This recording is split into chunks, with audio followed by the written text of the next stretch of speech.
Amém. Na verdade, nós temos esse Deus de aliança, esse Deus de pacto, esse Deus que fez promessas e cumprirá.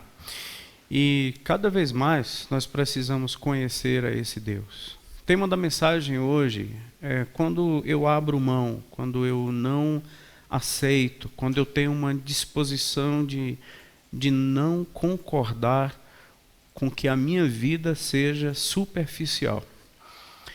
Hoje eu queria convidar você a pensar comigo em oração, naquilo que o Senhor tem para falar conosco, para que a superficialidade não seja uma realidade nem na minha vida e nem na sua vida.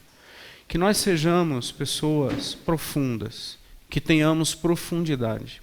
Nada melhor, gente, que bênção nós convivermos com pessoas que têm profundidade, que são profundas, que elas não vivem sempre na superfície. Hoje há um grande interesse de muitos segmentos de que nós sejamos pessoas que sabem de tudo um pouco. Mas, na verdade, quem sabe de tudo um pouco acaba não sabendo de nada. Porque a gente não sabe de nada muito bem. E quando a gente não sabe de alguma coisa muito bem, de nada nós sabemos. É muito ruim você contratar um profissional que sabe fazer tudo. E geralmente essa pessoa não trabalha bem em nada, né? Superficial, uma realidade que a gente não pode aceitar jamais. O texto que eu compartilho com vocês está em Oséias, capítulo 6 do livro de Oséias. Se você não é muito familiar com a Bíblia, está depois de Daniel. Não sei se eu te ajudei muito, mas qualquer dificuldade, você vai para o índice, vê o número da página e corre lá. Fica mais fácil. Ou você vai abrindo aí, folheando depois de Salmos, Provérbios, Eclesiastes, Cantares, vai embora. Depois de Ezequiel, Daniel, Oséias. Bom, capítulo 6. Mas o texto vai estar aí, à disposição, aí na tela, dá para vocês acompanharem a leitura, mas tem que saber onde é que fica Oséias. Capítulo 6, versículo 1. Olha só o versículo 15 do capítulo 5.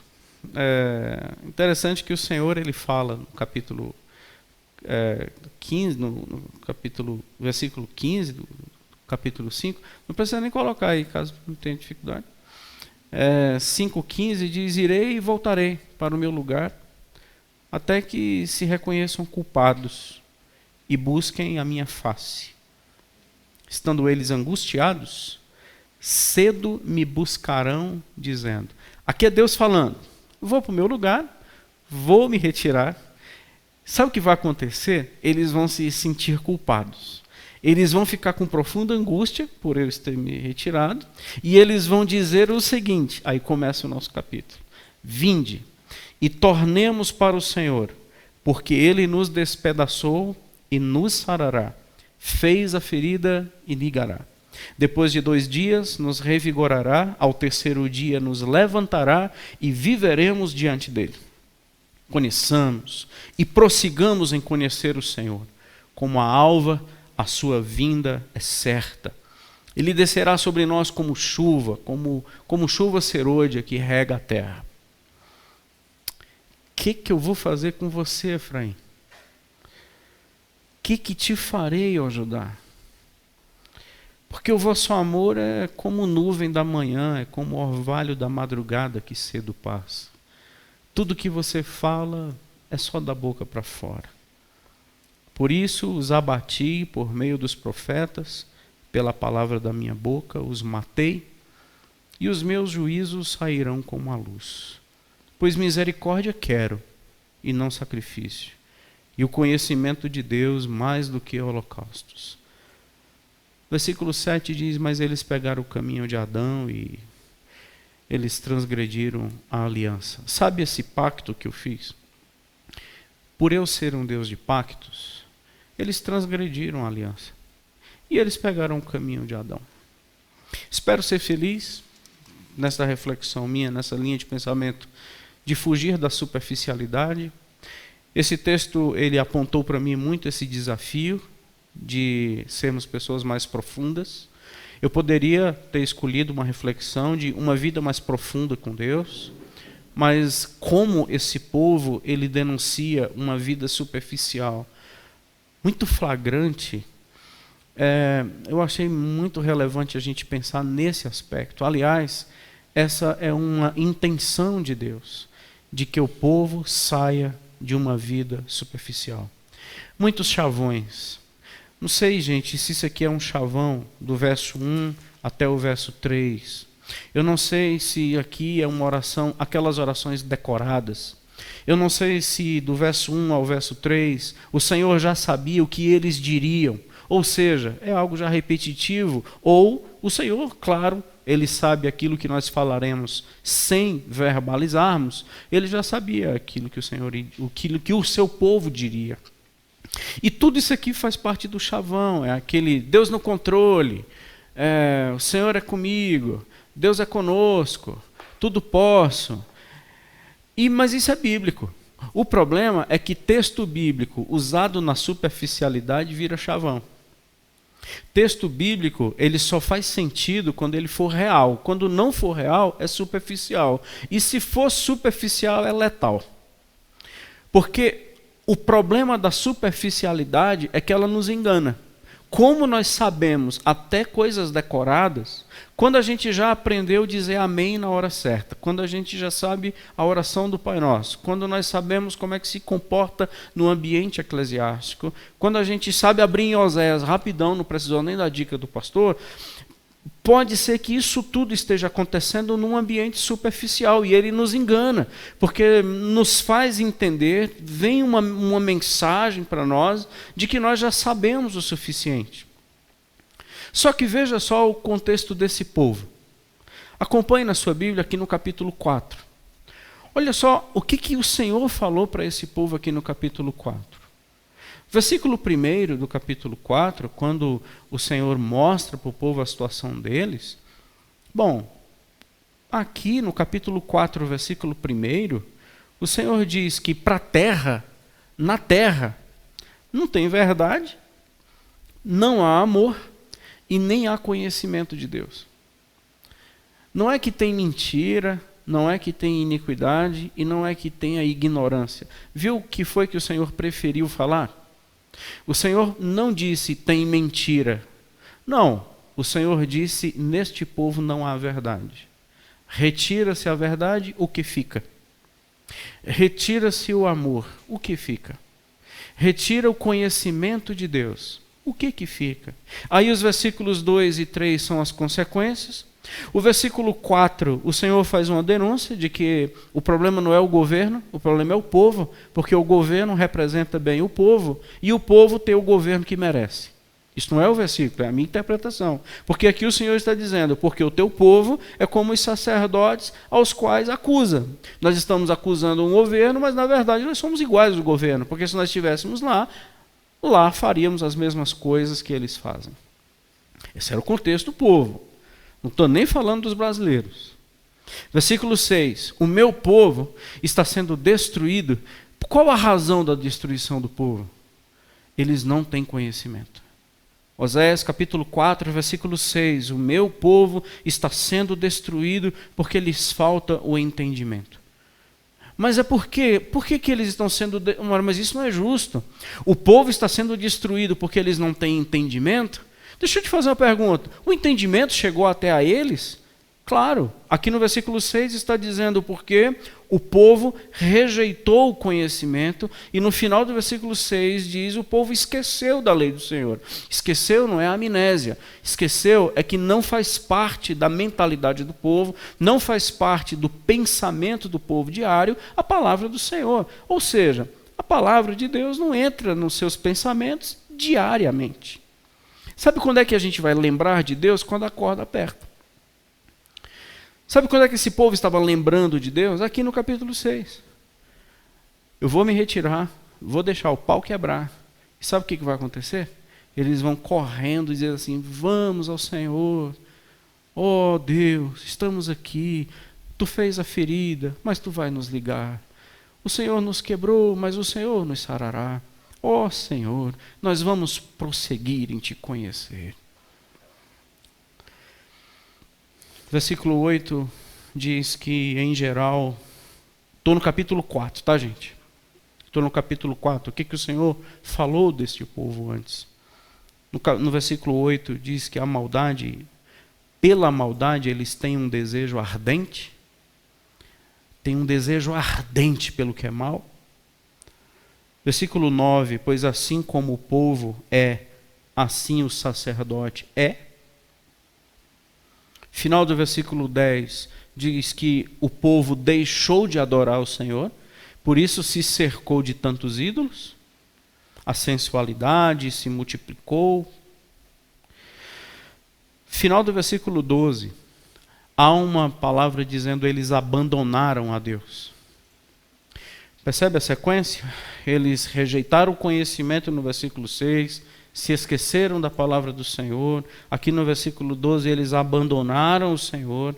E para encerrar este panorama rápido aqui no capítulo 4, eu vou lá para o 14, verso 14 do capítulo 4. No final do verso 14 diz qual é o motivo da perdição. É um povo que não tem entendimento. Um povo que não tem entendimento corre para a sua perdição. Sublinhe esta frase na sua Bíblia. Versículo 14 de Oséias capítulo 4. O Senhor diz, o povo que não tem entendimento corre para a sua perdição. Voltemos para o capítulo 6. Era um povo muito superficial.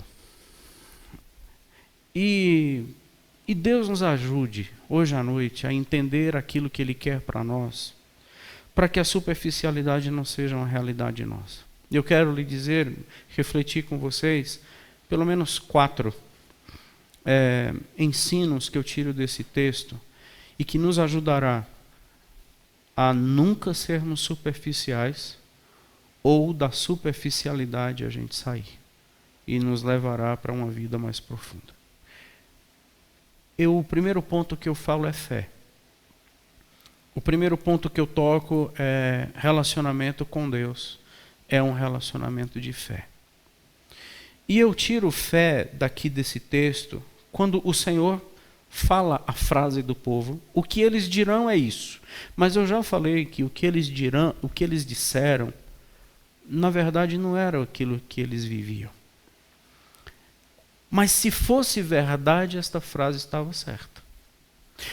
Ou seja, isso aqui é um clichê. Se fosse verdade, seria transformador. Deus está no controle, é verdade. Mas se fosse a tua verdade, ela se transformaria em vida. Como é clichê e como é chavão, isso não tem efeito. E essa é uma tragédia da palavra do Senhor, quando ela é usada a nível de chavão. Na verdade, aqui, a fé é assim, Deus nos quebrou. Você crê num Deus que nos quebra? Você crê num Deus que nos despedaça? Você crê num Deus que nos adoece? Um Deus que Ele mesmo gerou a ferida? O Deus foi o causador da doença? Deus foi o causador do despedaçar? Nós cremos nesse Deus. Nós cremos nesse Deus que Ele não tem nenhum problema em Ele ter gerado o próprio inferno. Porque para alguns, Deus ele é tão bom, mas tão bom, mas tão bom que Ele não é compatível com o inferno. Bom, o Deus bíblico, Ele gerou o inferno. Ele sabe o que acontecerá no inferno, choro e ranger de dentes. Ele tem todo o controle sobre o inferno, Ele tem as chaves do inferno, e Ele não deixa de ser um Deus amoroso. Porque Ele consegue ser amoroso e consegue ser justo ao mesmo tempo, sem nenhum detrimento das duas partes. Quando Ele é amoroso, Ele não deixa de ser justo. E quando Ele vai executar a justiça, Ele não deixa de ser amoroso, entendeu? Esse é o Deus perfeito. E esse povo diz uma coisa certa, gente. Ele fez a ferida. Ele fez a ferida e nos sarará. Ele nos despedaçou e nos sarará. Ele fez a ferida e nos ligará. Eu vejo assim, às vezes você não parece que Deus perdeu o controle? Às vezes não parece para você que Deus perdeu o controle, não? Por exemplo, nessa pandemia, Para algumas pessoas parece que Deus perdeu o controle. E nós estamos orando a um Deus que perdeu o controle. Ele não estava lá em Wuhan quando o vírus começou.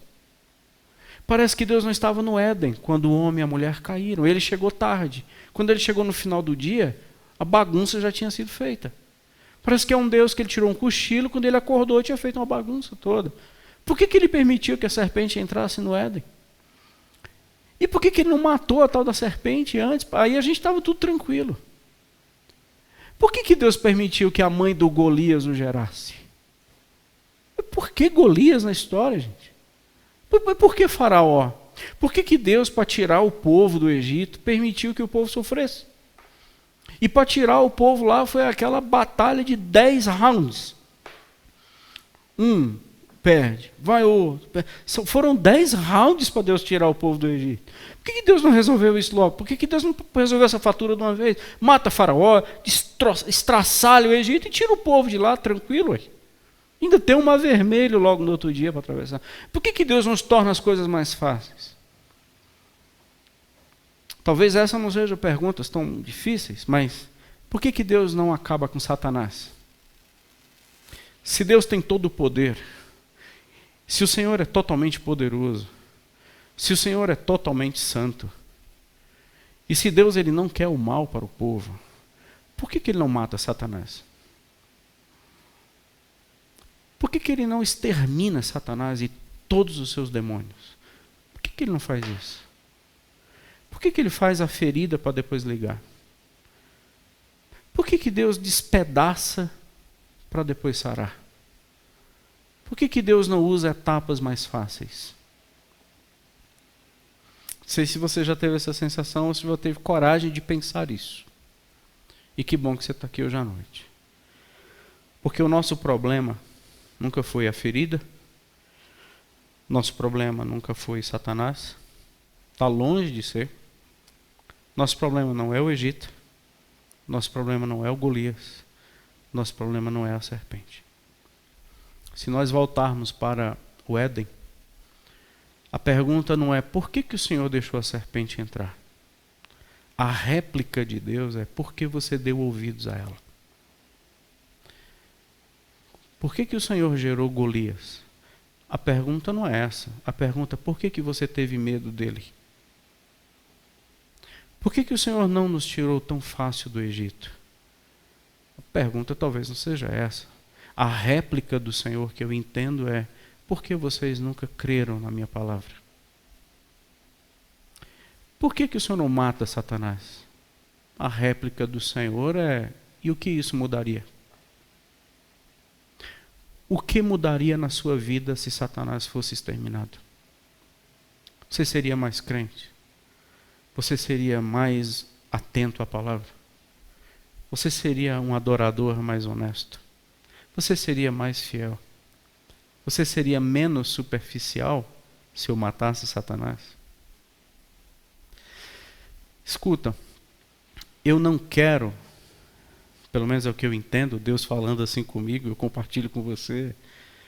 O meu interesse não é impedir que coronavírus se espalhe.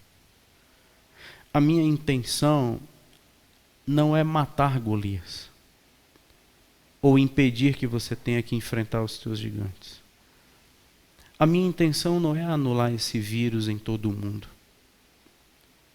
porque isso não é a minha maior preocupação. A minha maior preocupação é você ter uma visão errada sobre mim.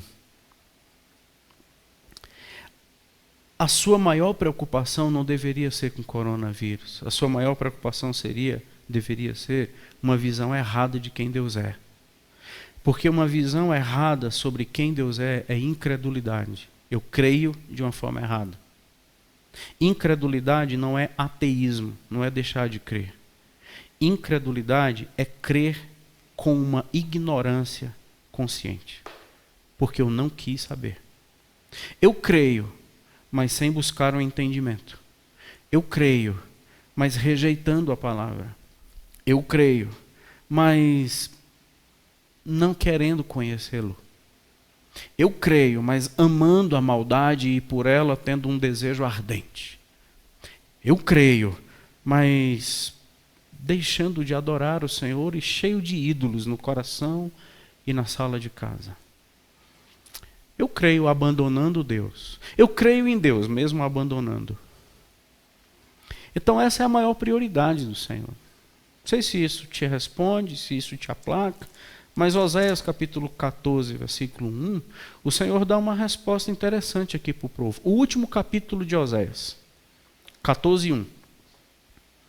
A palavra do Senhor é: Israel, volta. Volta para o Senhor, teu Deus, porque pelos teus pecados estás caído. Você não está caído porque eu bati em você. Você não está caído porque Satanás foi poderoso. Você não está caído porque o Egito é soberano. Você não está caído porque a serpente é sagaz. Você está caído porque você é pecador. O teu problema é contra um pecado agudo chamado ignorância consciente. Você me tem como um ídolo. Você não sabe quem eu sou. Você crer num Deus segundo a tua imagem e a tua semelhança. Você fez um Deus para adorar. Meus irmãos, quantos cristãos fizeram um Deus segundo a sua imagem e semelhança? Quantos cristãos são capazes de dizer o que Deus é, o que Deus não é, o que Deus faz e o que Deus não faz, sendo completamente contrário à palavra? Mas Deus é assim, ou Deus não é assim. Mas quantos cristãos são capazes de dizer esta frase numa ignorância mórbida, num desconhecimento trágico, e é capaz de dizer Deus faz é assim, ou Deus não faz assim, num ambiente de extrema ignorância espiritual? Sabe por quê?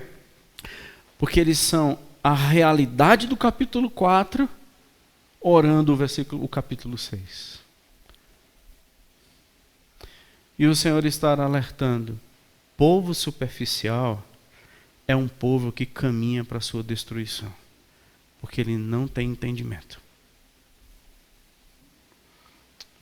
Eu pedi para você sublinhar a última frase do versículo 14 do capítulo 4.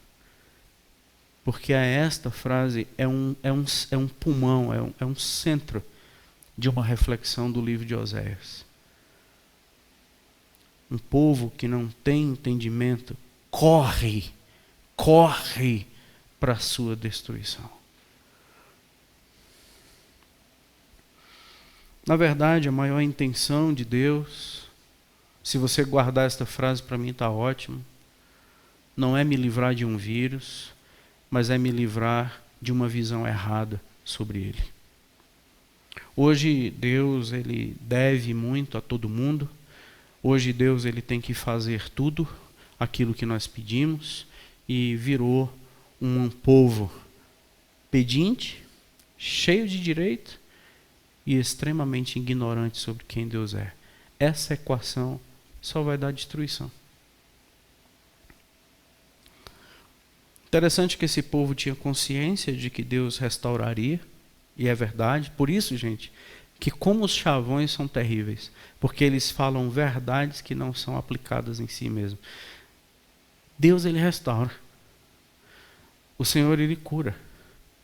Assim como chuvas são certas nas suas devidas estações, é certo os braços do Senhor que se estendem num ampliar da sua graça para alcançar todos aqueles que caem.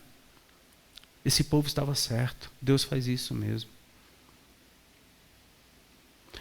Interessante no versículo 2, estou no capítulo 6, de que esse povo tinha tanta certeza da graça do Senhor que eles diziam: é por pouco tempo, gente.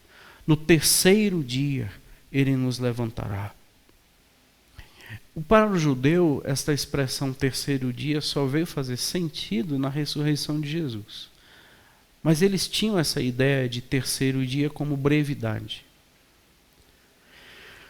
Mateus capítulo 12, versículo 40, Jesus ele deu o exemplo de Jonas no ventre do peixe e disse assim: assim como Jonas passou 3 dias no ventre do peixe, o Filho do Homem passará 3 dias. Então, como essa ideia de que no terceiro dia o quadro muda? Ou seja, o Senhor muda em pouco tempo aquilo que é irreversível. Aleluia, Deus faz isso. Se precisou de 10 etapas, se precisaram de 10 pragas, não era Deus. Era um coração duro de um povo. Mateus 26, 61, Jesus também fala sobre uma outra aplicação ao terceiro dia. Mateus 26, 61, quando ele fala sobre o templo, dizendo: este templo eu vou destruir e eu tenho capacidade no terceiro dia de reedificá-lo. É claro que ele estava falando do corpo dele, mas ele usou o templo, o prédio, como exemplo. Ou seja, em 3 dias, em 3 dias, em 3 dias. Meus irmãos, o nosso terceiro dia já chegou. Eu posso crer num Deus do terceiro dia. Eu posso crer num Deus do terceiro dia. Eu posso crer num Deus que em pouco tempo restaura a minha vida. Eu posso crer num Deus que lança luz nas minhas trevas, resplandece a minha lâmpada, muda a minha sorte e não precisa de processo para que isso aconteça. Deus pode operar milagre na sua vida hoje. Porque hoje pode ser o seu terceiro dia, porque nós temos o Deus do terceiro dia. Se fez a ferida, se nos despedaçou, vinde, vamos para Ele, que no terceiro dia Ele nos sarará. Se isso não for chavão, pode ser a sua libertação. Por isso que Deus, a prioridade dele é nos tirar dessa visão errada sobre Ele. De que o Senhor se movimentava por um chavão. Por isso que Ele vai falar logo aqui, nos versículos seguintes, capítulo 6, versículo 4, aí a pergunta do Senhor é incrível, né? O que eu faço com você? Porque você deveria me responder com fé. Vocês têm Gente, olha só como é trágico. Vocês têm um conceito correto sobre mim na superficialidade. Vocês aprenderam muito, mas aplicaram nada. Por isso que as frases decoradas, as orações decoradas, os cânticos decorados te enganam até hoje, como se você tivesse uma vida profunda e às vezes um coronavírus ou uma frustração que você está passando na sua vida foi o suficiente para te colocar de chão. E ele vai dar a razão no versículo 4, porque isso não é associado com amor. É uma fé que eu forjei segundo meus interesses, é um Deus que eu fiz segundo a minha imagem e semelhança, mas afinal, no versículo 4, o Senhor revela a verdade. O que eu faço contigo? Porque o teu amor por mim é como uma névoa. Você confessa isso tudo, mas isso tudo, na verdade, não passa de frases decoradas e de efeito. Porque o teu amor por mim, ele é momentâneo, ele é como a neblina da manhã, é como a névoa. Nos primeiros raios de sol, ou da dificuldade, ou da prosperidade, você vaza. Porque deu certo, você vaza. Você me busca enquanto está dando errado. Deu certo, você me deixa. Você me busca para dar certo. Deu certo, você me deixa. Você me buscava enquanto estava dando certo. Deu errado, você me deixa. O teu amor por mim, ele é como a névoa. E eu sei disso. Ou você pensava que as tuas orações, teus cânticos, teu dízimo me enganava? Nunca me enganou e nunca me enganará. Por isso que o Senhor nos chama e nos conclama hoje a sairmos dessa superficialidade que nos mata, gente. E só há possibilidade de sermos profundos se nós o amarmos de todo o coração, de toda a força, de toda a alma.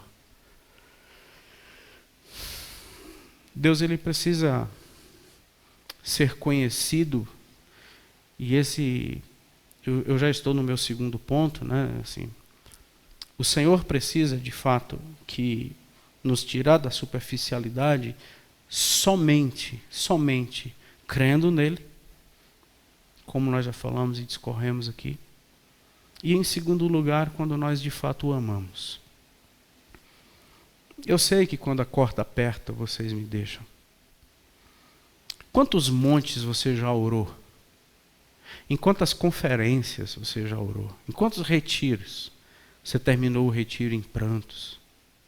Quantas vezes você já se reconciliou? Não que a gente não possa se arrepender, mas você praticamente se desvia e volta, vez por outra, na sua vida, arrependido, chorando, com cinza na cabeça. Agora vai. Quantos pactos você fez com Deus e não cumpriu nenhum? Quantas alianças você fez com Deus em prantos? E hoje a sua vida é completamente contrária ao que você prometeu. Por quê? O capítulo 4 responde. Sabe, irmãos, a partir de hoje eu vou ser uma nova mulher. A partir de hoje eu serei um novo homem. Quantas vezes a gente já falou isso? Deus sabe da qualidade do nosso amor. Deus sabe da qualidade do nosso amor. Por isso que Paulo, em 1 Coríntios 13, ele vai dizer, bom, se você pega tudo e dá aos pobres, se você pega tudo que você tem, os seus bens. Aliás, cara, eu acho que se você tocar fogo no próprio corpo, como alvo assim, de adoração ou de renúncia, se não for por amor, de nada valerá. Porque o Senhor é diferente dos deuses pagãos, que aceita o despacho, que aceita o sacrifício, que aceita o trabalho, que aceita o holocausto. E o Senhor vai olhando e diz assim, mas isso não é por amor. Quantos de nós estamos próximos de Éfeso? Muito ativos, mas deixaram o primeiro amor. A nação de Israel foi formada em amor, gente boa. Nação de Israel. O amor não está no Novo Testamento, não. A nação de Israel, pegue sua Bíblia, Deuteronômio capítulo 6. Ouve, ó Israel, o Senhor, o teu Deus, é o único Deus. E Deuteronômio 6, versículo 5 diz, amarás, pois, o Senhor teu Deus. Amarás o teu Deus, amor, de todo o coração, de toda a alma e de toda a tua força. Deuteronômio 6, verso 5. O amor está na plataforma da construção do povo do Senhor. Amor interesseiro, um amor de adolescente, um amor de criança, de que sempre é na base da troca e da barganha. Eu não amo a Deus por quem Ele é, eu amo pelo que Ele é capaz de fazer. E quando Ele deixa de fazer, eu deixo de amar. Isso é negócio. E Deus sabe quando estamos num negócio com Ele. Deus sabe quando a nossa fé é superficial. E Deus sabe quando o nosso amor é superficial. Um trabalho novo, uma pós, um namoro novo. Quantas pessoas colocam na conta de Deus, gente? O estar aqui, eu acho que a gente vai ter dificuldade. Eu espero que não, mas é uma coisa mais pessoal. Eu acho que alguns de vocês estão gostando da sala da sua casa. Eu acho que alguns de nós estamos gostando do conforto. E possivelmente, ao retornarmos para cá, vamos colocar dificuldades. Porque, ora, se eu consigo cultuar e é culto, se eu consigo entender e é palavra, se eu consigo ser liberto e é poder na sala da minha casa, numa televisão, por que estar aqui? Por que me deslocar e vir até aqui? Só vai ter uma razão para você fazer isso, se for por amor.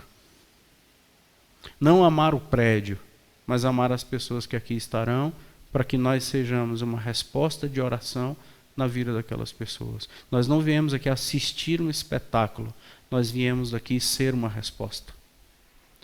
Teremos a resposta para sermos a resposta, juntos. Deus sabe quando o nosso amor é momentâneo, falso. Terceiro, sair da superfície. Conheça Deus. Eu preciso conhecer o Senhor. Eu volto aqui para o versículo 3 e conheçamos o Senhor, prossigamos em conhecê-lo. E lá no final do versículo 6, o Senhor vai dizer o que eu quero é que vocês me conheçam. pois eu não quero sacrifício, eu quero misericórdia, ou seja, eu quero um coração igual ao meu, mas para que você tenha um coração igual ao meu, você precisa me conhecer. Meus irmãos, conhecer a Deus é mais do que um conhecimento intelectual. Te dar um exemplo, recebe a bênção, ano que vem você vai conhecer Paris. Recebe. Ano que vem você vai conhecer Paris. Pronto, você vai viajar para Paris, vai conhecer Paris. Aí quando você chegar lá em Paris, possivelmente você vai na Torre Eiffel. Você pegou uma filinha pequena, dizem, né? Eu nunca fui, mais ou menos ali uns 2 quilômetros de fila, para você ter acesso à torre, algo muito limpo, cheiroso, tudo a ver com os filmes. E quando você entrar lá na Torre Eiffel, e você voltou aqui para o nosso lindo Distrito Federal, quando você chegar aqui, você vai dizer, conheci a Torre Eiffel. Boa, o exemplo. Dá um outro exemplo aqui bacana. Você estava lá no Palácio da Alvorada, esperando, tirando fotos, jogando a moedinha. Não pode fazer pedido. Quando o presidente está saindo, vem o presidente do nosso país saindo, fazendo aquele break, conversando com as turmas que estão ali, você está lá. Bolsonaro estendeu a mão para você, você pegou. Pegou na mão do Bolsonaro, falou com ele, ele perguntou o seu nome, você disse. Perguntou onde você morava, você falou. Você veio para casa com um sorriso largo, coração palpitante, as emoções afloradas. Você gritou na sala da sua casa dizendo, eu conheci o Bolsonaro. Deixa eu dizer um segredo. A Bíblia jamais usaria a palavra conhecer para um ponto turístico ou para um presidente da República. Nesse ambiente que nós usamos o verbo conhecer, a Bíblia jamais usaria a palavra conhecer. Porque conhecer na Bíblia só tem um sentido, se tiver intimidade. O verbo iadar, no hebraico, ele é também associado à relação sexual, para você ter ideia. Quando nós pegamos assim alguns textos que diz fulano conheceu fulana, ali a relação sexual é o mesmo verbo. Duro, né? Então, quando o povo disse conheçamos o Senhor, ele está usando esse verbo. Não está não. Quem está usando esse verbo é Deus, aqui no versículo 7. Desculpe, no versículo 6. Vamos conhecer o Senhor não é uma visita a um ponto turístico. Vamos conhecer o Senhor, prossigamos em conhecê-lo, não é apertar na mão de alguém. É ter uma intimidade, mas uma intimidade tão grande que ela se confundirá entre quem é você e quem sou eu, porque passamos a ser a mesma pessoa. Isso é conhecer. É isso que eu quero, que você me conheça, que você saia da superficialidade e saia dizendo para todo mundo que você me conhece. Escuta, eu falei com você e você me ouviu, mas isso não nos torna íntimos. Durma com um barulho desse agora. Eu usei o meu servo para falar com você e você ficou aí cheio de emoções dizendo, mas Deus está revelando a minha vida, mas isso não nos torna íntimos. Toquei em você, mas isso não nos torna íntimos. Te fiz ver as minhas grandezas, mas isso não nos torna íntimos. O que eu vou te dizer rapidamente, quais são os 3 fatores principais que a Bíblia nos aponta para que de fato nós conheçamos o Senhor. Primeiro é o aspecto intelectual. Eu preciso entender que há um Deus vivo e verdadeiro. Segundo, relacional. Ele fala, ele ouve, ele está. Não é um Deus estático, é um Deus que está. É um Deus que tem nome, é um Deus que sabe o meu nome, é um Deus que me faz conhecê-lo, é um Deus que se revela e a cada dia se revela mais. É um Deus que não pode ser conhecido a não ser por aquilo que ele se revele, e ele só se revela a quem e com quem ele tem intimidade. Salmista diz: a intimidade do Senhor é para aqueles que o temem. Não são para os superficiais. Os superficiais não sabem quem Deus é, vivem nas suas angústias, vivem nas suas opressões, vivem nas suas trevas, vivem nas suas ansiedades e nos seus desesperos, simplesmente porque não sabem quem Deus é. E como eu não sei quem Deus é, eu estou respondendo com uma fé falsa, com incredulidade, na verdade, e com um amor interesseiro e superficial. E em terceiro lugar, o amor com Deus. Conhecer Deus melhor só é possível com obediência. Então vamos lá, rapidão. Quer conhecer Deus? Ele atinge o intelecto. Ele atinge plenamente as relações. É relacional. É um Deus que ama ao Senhor porque Ele me ouviu. É um Deus que se relaciona. E em terceiro lugar, é um Deus que manda em mim. Eu não conheço para obedecer. Eu só posso conhecê-lo se obedecer. Então, aí já peneirou bastante, porque pessoas só podem conhecer Deus se a Ele forem obedientes. Se não, está no campo dos chavões em nome da fé, ou de um amor que Deus já sabe que não vai durar amanhã de manhã. Porque são pessoas que nunca quiseram conhecê-lo, na verdade. Como nós podemos conhecer alguém se com ele nós não temos tempo? Como conhecer alguém se com ele não é minha prioridade? Como conhecer alguém se a ele eu não dou o meu coração? Como conhecer alguém se para ele, com ele, eu não tenho tempo? Não há dedicação, não há ouvidos atentos. Não há uma voz sincera, é sempre um campo e um ambiente de uma religião falsa, de movimentos ocos, de liturgias cansativas, de cultos que não acabam e de igreja que não faz sentido. Mas eu estou dizendo que amo. Deus está nos chamando a conhecê-lo, gente. Deus está nos chamando para encontros mais profundos com Ele. Na verdade, interessante quando Moisés ele pergunta ao Senhor em Êxodo capítulo 6, e aí, Senhor, quando eu for lá no Egito, o que eu vou dizer quem tu é, qual o teu nome? Ele fala, o eu sou, te enviou, o eu sou. Um estudioso ele falou que essa expressão eu sou, ele pode ter uma outra tradução, eu nunca tinha ouvido isso, que é aquele que faz acontecer. Há uma possível interpretação de eu sou. É o que faz acontecer. A garantia de que o povo sairia do Egito é que quem estava falando era aquele que faz acontecer. A garantia que eu e você nós podemos sair da superficialidade é que o Deus do qual estamos falando hoje aqui é aquele que faz acontecer. Você pode vencer todos os teus fantasmas e gigantes, sair de todas as prisões e opressões, vencer todos os demônios e Satanás, não porque você encontrou a arma certa, mas é porque você começou a se relacionar de forma certa.